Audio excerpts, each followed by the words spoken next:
टीकाकारं वररुचिं भाष्यकारं पतञ्जलिं सूत्रकारं च प्रणतोऽस्मि ओं नमः पाणिनि पतञ्जलिभ्यः शब्दविद्यासम्प्रदायकर्तृभ्यो नमो ऋषिभ्यो मुनिभ्यो गुरुभ्यः।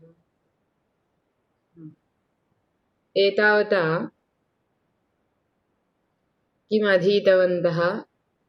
कर्मणः भेदाः, तत्र प्रधान अप्रधानविचारः,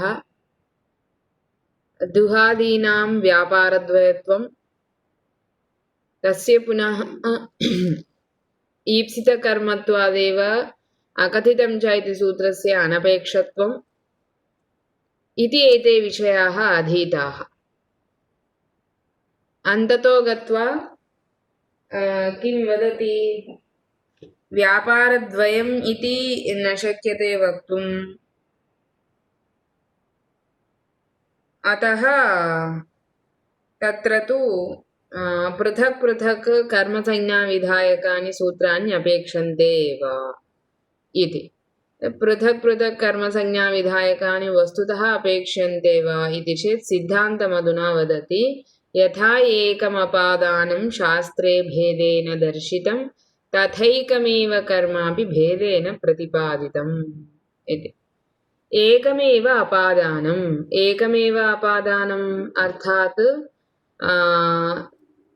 यद् बहुविधं पाणिनिना प्रतिपादितं तत् सर्वमपि एकविधमेव अपादानम्, अर्थात् पृथगेव अपायः एव तत्र सर्वत्रापि अस्ति।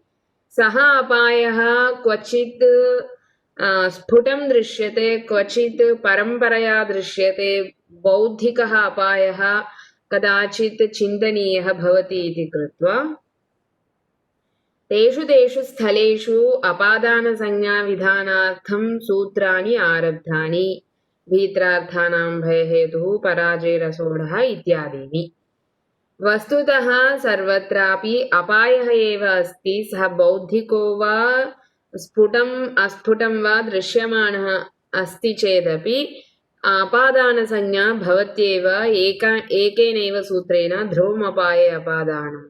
अतः अन्यानि सूत्राणि नापेक्षन्ते इति भाष्ये अपादानसंज्ञाविधायकानि प्रत्याख्यातानि एकं विहाय। एकं तु तत् सूत्रं वर्तते ध्रुवमपाये अपादानं, तदेकं विहाय अन्यानि सर्वाण्यपि प्रत्याख्यातानि। प्रत्याख्यानं नाम इदम् आख्यानं नाम कथनं, प्रत्याख्यानं नाम तत् नापेक्षते इति विपरीतं, तस्य विपरीतम्।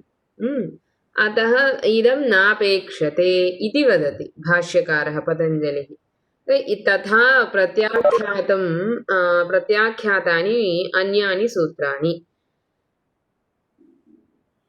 तद् अत्र उपमानत्वेन दर्शयति, दृष्टान्तं तदेव दर्शयति। यथा एकम् अपादानं शास्त्रे भेदेन दर्शितम्, तानि सर्वाण्यपि सूत्राणि प्रत्याख्यातानि चेत् किमर्थं तानि पाणिनिना उपदिष्टानि इति चेत् सर्वेषां सारल्येन स्फुटम् अवगमनं भवेदिति कृत्वा पाणिनिना तथा सूत्राणि सर्वाणि अन्यानि अङ्गीकृतानि इति तत्र प्रदर्शयन्ति। बहुषु स्थलेषु एवं दृश्यते अपि। नवहूरिहौ इत्यादिषु सूत्रेषु अपि, नवाह्निके अपि भाष्ये पश्यन्ति चेत् तत्र इदं सूत्रं नापेक्षते, परन्तु यथोद्देशपक्षः कार्यकालपक्षः इति स्वीकृत्य एतत् सूत्रम् अपेक्षते इति तेषु तेषु सन्दर्भेषु प्रतिपादयन्ति। तथा अत्रापि भीत्रार्थानां भयहेतुः, पराजयरसोढः आख्यातोपयोगे एतानि यानि अपादानसंज्ञाविधायकानि सूत्राणि पारमार्थिकदृष्ट्या अथवा बौद्धिकं विभागं पश्यामश्चेत् सर्वत्रापि ध्रुवमपाये अपादानम् इति सूत्रेणैव अपादानसंज्ञा यद्यपि सिद्धा, तथापि सारल्येन सर्वत्र स्फुटावगमनाय एतानि सूत्राणि अपेक्षन्ते इति तत्र प्रतिपादितम्। तत्र सर्वत्रापि भेदः अस्ति अपादानस्य, परन्तु सः भेदः अन्ततो गत्वा समानः एव इति निरूप्यते। तदत्र बोधयति। एकम् अपादानं शास्त्रे भेदेन दर्शितम्। एकमेव अपादानं भेदेन दर्शितम्। भीत्रा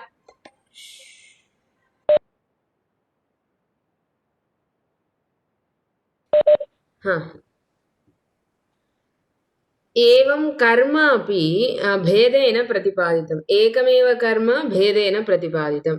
एकमेव कर्म नाम अकथितं च इति सूत्रेण विधीयमाना कर्म, तथा युक्तं जानीप्सितम् इति सूत्रेण विधीयमाना कर्म, कर्तुरीप्सिततमं कर्म इति सूत्रेण विधीयमाना कर्म।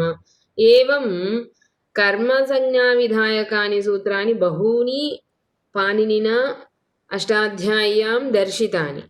तथापि तत्र तत्र या या संज्ञा विधीयते ताः सर्वाः अपि संज्ञाः समानाः। नाम तत्र विद्यमानं कर्मत्वं समानं, भेदेन केवलं प्रतिपादितम् इति सिद्धान्तः अत्र दर्शितः। एतावता प्रधानकर्म अप्रधानकर्म इति महान् विचारः कृतः। कथितं च इति सूत्रम् अपेक्षते वा न वा इति विचारः कृतः। तत्सर्वम् अधुना सिद्धान्ते अभास्तं। किमर्थम् एषः किं वदति सिद्धान्तत्वेन? एषः वाक्यपदीयकारः भर्तृहरिः एवं वदति। किं वदति भर्तृहरिः? सर्वत्र विद्यमानं कर्म समानम्। अकथितकर्म वा भवतु, द्वेष्यं वा भवतु, उदासीनं वा भवतु। पूर्वं कर्मणः भेदाः पठिताः खलु। निर्वर्त्यं, विकार्यं, प्राप्य, द्वेष्य, उदासीन, अन्यसंज्ञया प्राप्तकर्मसंज्ञा इति। नाम अन्यस्याः संज्ञा अन्यां संज्ञां बाधित्वा पुनः कर्मसंज्ञाविधानम् इति। एतेषु सर्वेष्वपि याः कर्मसंज्ञाः भिन्नत्वेन प्रतिपादिताः, वस्तुतः तत्कर्म सर्वत्रापि समानं। यथा अपादाने सर्वत्र समानं वर्तते तथैव अत्रापि, परन्तु भेदेन प्रतिपादितम् इति सिद्धान्तः अत्र उक्तः। तदनन्तरम् एवं यदि कथयति तर्हि अनन्तरं निर्वर्त्यो अनन्तरम् अत्र ननु निर्वर्त्यादिभेदः कर्मणः अभिहितः इति कथम् एकमेव कर्म इत्याशङ्क्याः। तर्हि किम् उक्तम् एतावता? सर्वम् एकमेव कर्म पृथक् पृथक् प्रतिपादितम् इति खलु एतावता उक्तम्। एवं यदि वदति तर्हि निर्वर्त्यकर्म, विकार्यकर्म, प्राप्यकर्म इति भेदाः कर्मणः प्रतिपादिताः, अभिहिताः, उक्ताः। कथम् एकमेव कर्म भवति एतत् सर्वम् इति आशङ्क्य इति शङ्कां कृत्वा पुनः तस्य समाधानत्वेन कारिकाम् आरभते। कथं? निर्वर्त्यो वा विकार्यो वा प्राप्यो वा साधनाश्रयः क्रियाणामेव साध्यत्वात् सिद्धरूपः अभिधीयते। किं वदति? निर्वर्त्यो वा विकार्यो वा प्राप्यो वा क्रियाणां साध्यत्वात्, क्रियाणामेव साध्यत्वात् एते भेदाः ये उक्ताः ते साधनाश्रयः सिद्धरूपः अभिधीयते।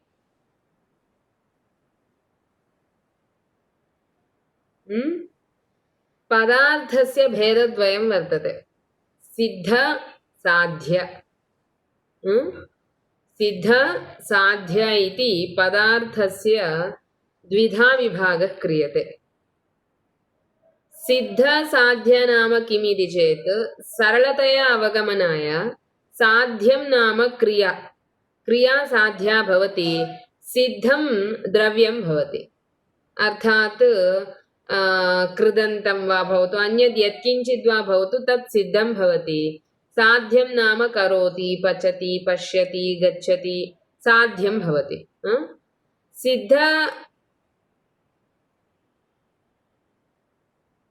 सिद्धपदार्थः यः भवति, सिद्धं यद् भवति तत् क्रियायाः साधनं भवति।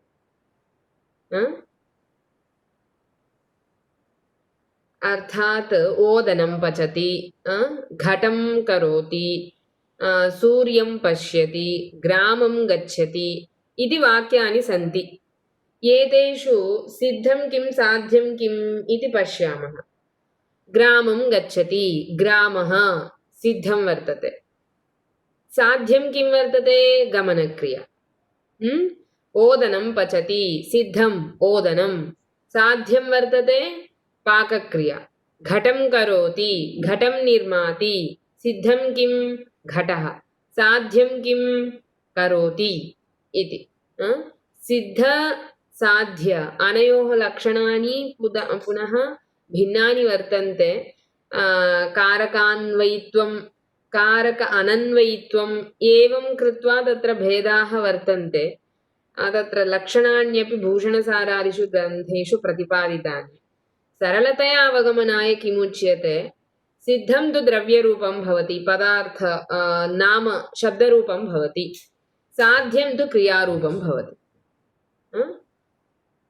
इति एतावत् भवति। तत्र अतः एव द्रव्यम् इति वदन्ति। द्रव्यक्रिया उभयोः अपि सिद्धा साध्य, क्रिया साध्या भवति, सिद्धं द्रव्यं भवति। तर्हि ओदनं पचति, तण्डुलान् अथवा सूर्यं पश्यति, ग्रामं गच्छति इति एतेषु वयं पश्यामश्चेत् साध्यं वर्तते क्रिया, सिद्धं वर्तते द्रव्यम्। अतः तत्रापि सूर्यं पश्यति अथवा ग्रामं गच्छति, प्राप्यकर्म अस्ति ग्राम्यं, ग्राम इति। तत् कीदृशं? सिद्धं वा साध्यं वा?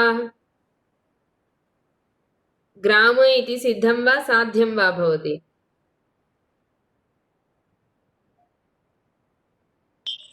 सिद्धं भवति। एवं विषं भुङ्क्ते, अत्र विषम् इति सिद्धं वा साध्यं वा? सिद्धमेव। एवं निर्वर्त्यकर्म वा भवतु, विकार्यकर्म वा भवतु, प्राप्यकर्म वा भवतु, अर्थात् घटं करोति, ओदनं पचति, ओदनं सिद्धं वा साध्यं वा? सिद्धमेव खलु। एवं पश्यामश्चेत् निर्वर्त्यकर्म वा भवतु, ओदनमिति निर्वर्त्यकर्म, घटं निर्माति अथवा तण्डुलान् ओदनं पचति, पुनः विकार्यकर्म, तत्रापि ओदनं विकार्यकर्म। केवलं प्रकृतेः अविवक्षायां तत् निर्वर्त्यकर्म। एवं ग्रामं गच्छति, ग्राम इति प्राप्यकर्म। एतत् सर्वं कर्मणः भेदत्वेन दृश्यते यद्यपि, परन्तु सर्वमपि सिद्धमिति कृत्वा कर्मणः स्वरूपं सिद्धत्वेन समानं वर्तते इति वदति। निर्वर्त्यो वा विकार्यो वा प्राप्यो वा साधनाश्रयः। साधनाश्रयः नाम साधनम् आश्रित्य विद्यमानाः क्रियाणामेव साध्यत्वात्, क्रियाणामेव साध्यत्वात् नाम क्रियाः एव साधयन्ति एते इति कृत्वा सिद्धरूपः अभिधीयते। एतेषां सर्वेषामपि सिद्धरूपः एव कथ्यते इति अर्थः। अवगतो वा? निर्वर्त्यकर्म वा भवतु, विकार्यकर्म वा भवतु, प्राप्यकर्म वा भवतु, अन्यत् किञ्चित् वा भवतु, परन्तु सर्वत्रापि किं वर्तते? सिद्धत्वम् अस्ति। एते सर्वेपि क्रियां साधयन्ति इति कृत्वा क्रियाणां साध्यत्वात्, साधनाश्रयत्वात् एतेषां सर्वेषामपि समानत्वं वर्तते। अतः एकमेव कर्म इदम् इति वदति। अवगतो वा विषयः?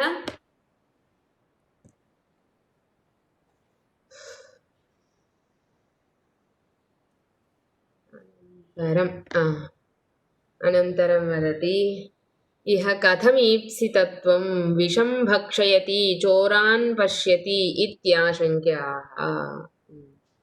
अधुना प्रश्नः क्रियते कुत्र? सर्वं कर्म समानमिति उक्तम्, एकमेव कर्म इति उक्तम्। एकमेव कर्म नाम ईप्सिततमं कर्म वा अन्यत् किञ्चित् यत् मुख्यत्वेन उच्यते तदेव भवति। तर्हि अनीप्सितं कर्म, उदासीनं द्वेष्यम् इति तत्र भेदाः पठिताः। तथा युक्तं च अनीप्सितं द्वेष्यकर्म उदासीनकर्म इति तत्र भेदाः पठिताः। ग्रामं गच्छन् तृणं स्पृशति, विषं भुङ्क्ते, ओदनं भुञ्जानो विषं भुङ्क्ते इत्यादीनि वाक्यानि तत्र उदाहरणत्वेन दृष्टानि। अधुना तत्र शङ्कां कुरुते, कथं विषं भक्षयति चोरान् पश्यति इत्येतेषु वाक्येषु कथं समानं कर्म वक्तुं शक्यते? विषं भक्षयति इति कदा प्रयोगः? विषं वस्तुतः ईप्सितमं भवति वा क्वचित्? न भवति चेत् तत् कर्म ईप्सिततमात् कर्मणः भिद्यते। समानं कर्म इति उभयोः समानत्वं कथं वा वक्तुं शक्नुमः? यथा ओदनं भुङ्क्ते अथवा ओदनं भक्षयति तथा विषं भक्षयति इति उभयोः अपि समानत्वं वक्तुं शक्नुमः वा? ओदनविषयोः समानकर्मत्वम् अस्ति उभयत्रापि इति वक्तुं शक्यते वा इति चेत् न।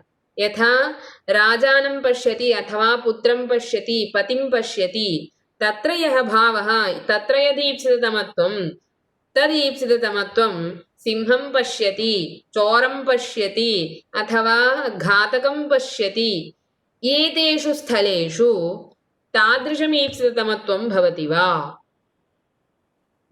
समानं कर्म भवति वा? यथा पतिं पश्यति तथा चोरं पश्यति, उभयोः अपि समानत्वं भवितुमर्हति वा कर्मणोः? न खलु। अतः प्रश्नः क्रियते। विषं भक्षयति चोरान् पश्यति इत्याशङ्क्य आहा कथम् ईप्सितत्वम् उभयत्र?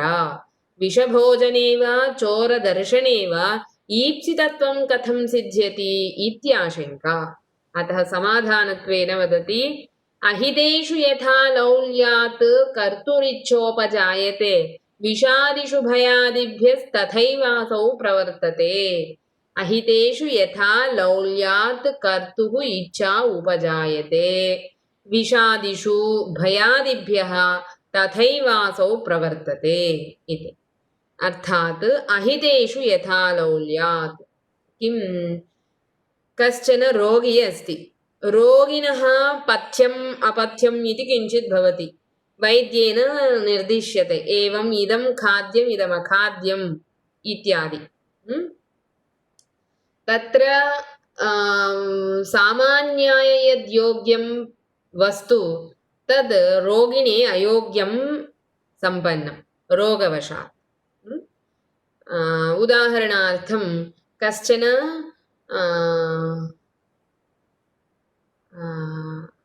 वातरोगेण पीडितः,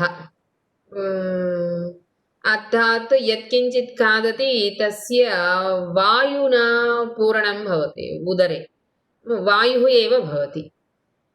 तादृशाय यदि चनकपिष्टनिर्मितं किञ्चित् भोज्यं दीयते तर्हि तत् किं तस्य विषाय अथवा योग्याय भवति?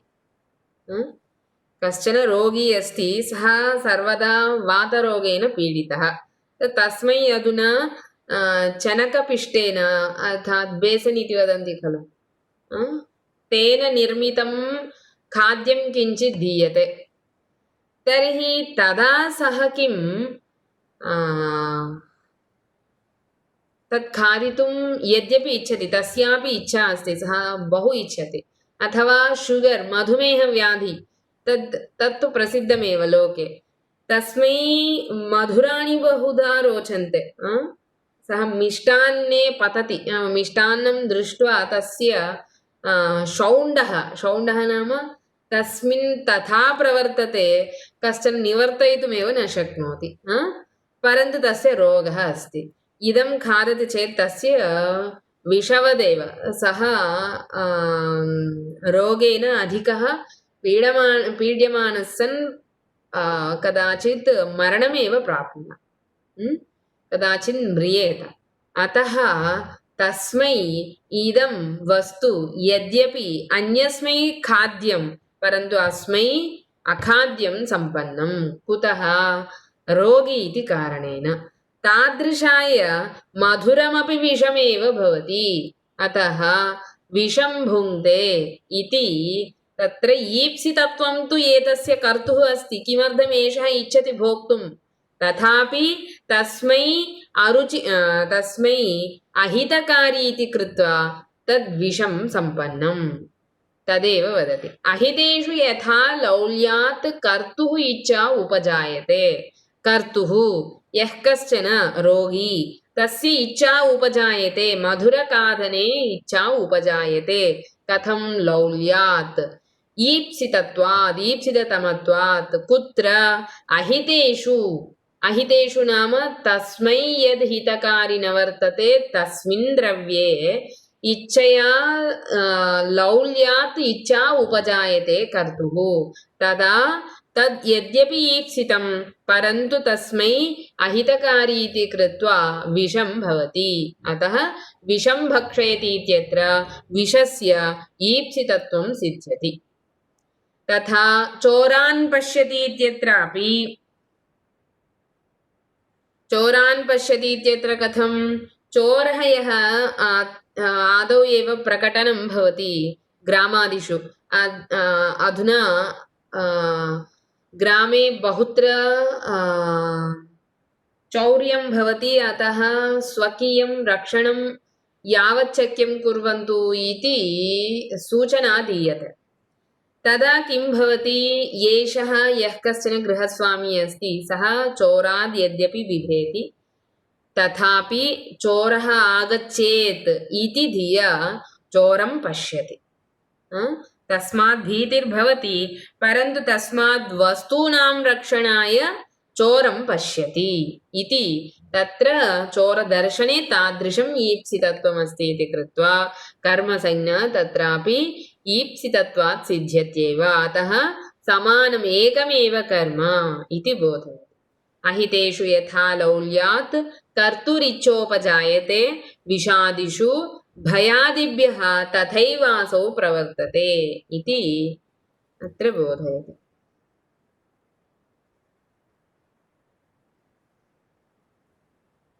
तदेव अत्र व्याख्यातं सर्वम् अनन्तरं किं वदति एतावता कर्मणः विषयः समाप्तः कर्मणः भेदाः तत्र मध्ये ये सन्दर्भवशात् विषयाः आगताः ते सर्वेपि चर्चिताः इतः आरभ्य कश्चन विचारः आयाति तस्य अवतारिकाम् अत्र दर्शयति कः प्रसङ्गः इति चेत्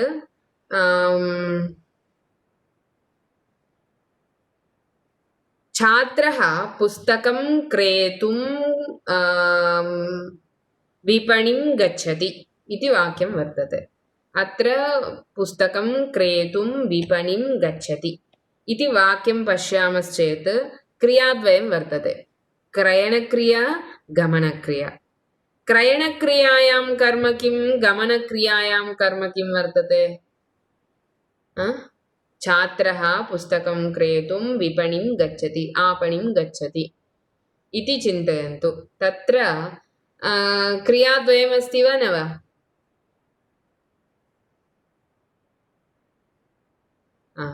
किं का सा क्रिया के ते द्वे क्रिये स्तः अत्र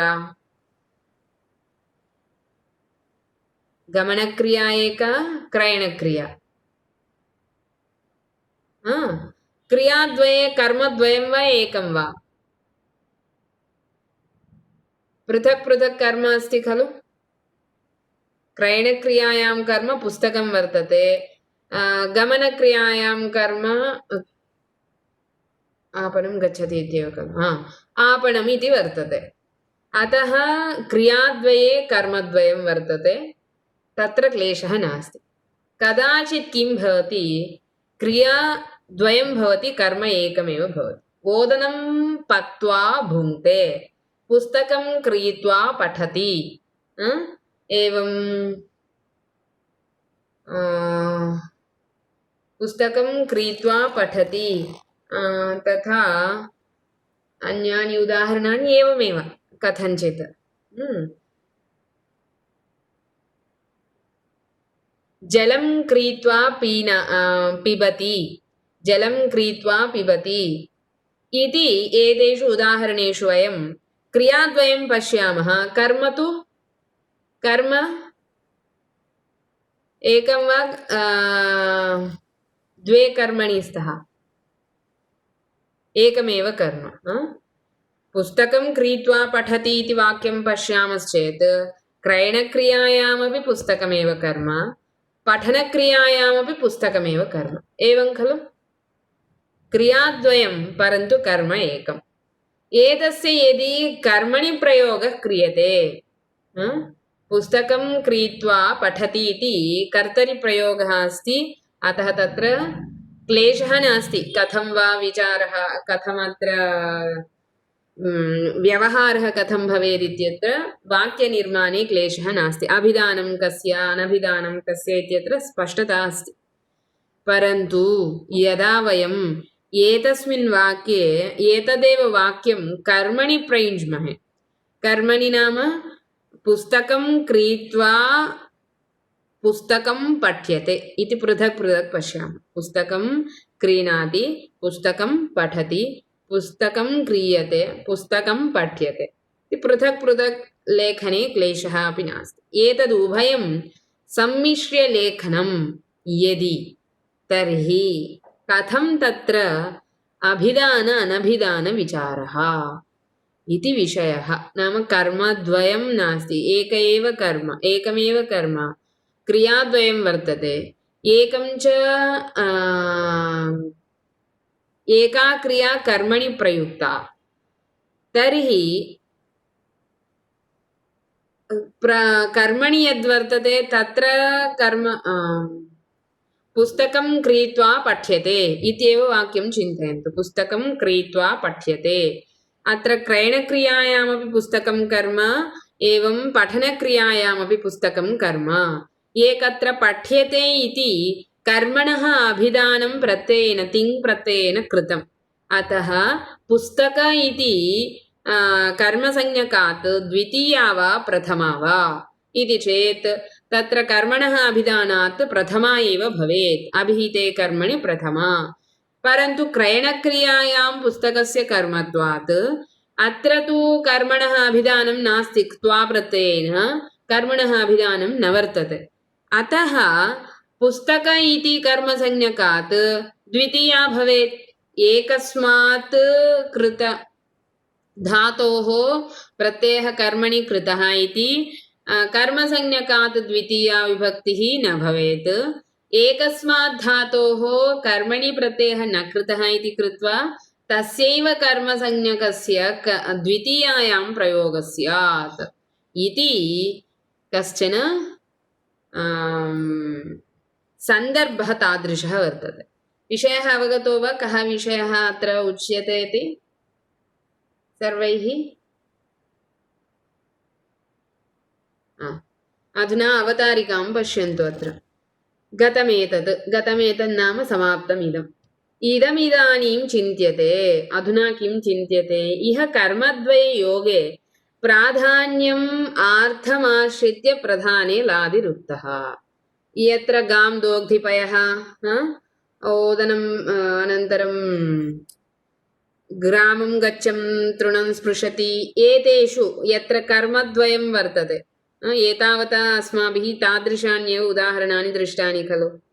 यत्र कर्मद्वयं सम्भवति तत्र प्राधान्यम् आर्थमाश्रित्य, अर्थं प्रधानत्वं प्राधान्यम् अर्थकृतप्राधान्यम् आश्रित्य तदाधारेण कर्मणि प्रयोगः, लादयः कस्मिन् भवन्ति इति विचारः कृतः। द्वितीया तु प्रातिपदिकद्वयाद् उत्पद्यते इति तत्र गुणप्रधानभूतक्रियाद्वयविषयायामपि कर्मशक्तौ एकस्याः लादिन उक्तत्वे अपरशक्त्यभिधानाय द्वितीया कस्मान्नोत्पद्यते इत्याशङ्क्य आह। एतावता तु तथा कृतं। कथं प्राधान्यं कस्य अस्ति इति कृत्वा तदाधारेण लादिविवक्षा गां दोग्धि पयः इति चेत् तत्र प्रधानकर्म वर्तते पयः, अतः तस्मिन् लकारः भवति इति विचारः कृतः। अन्यः अपि विचारः एतावानेव लादिविषये निजन्तप्रसङ्गः नीतिः विषयः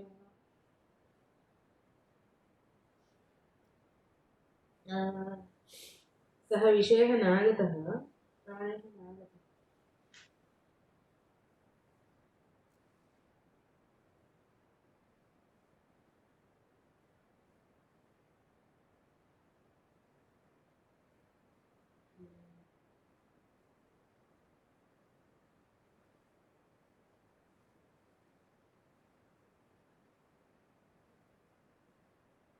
भवतु, सः विषयः अत्र नागतः, अनन्तरं प्रायः आगच्छति।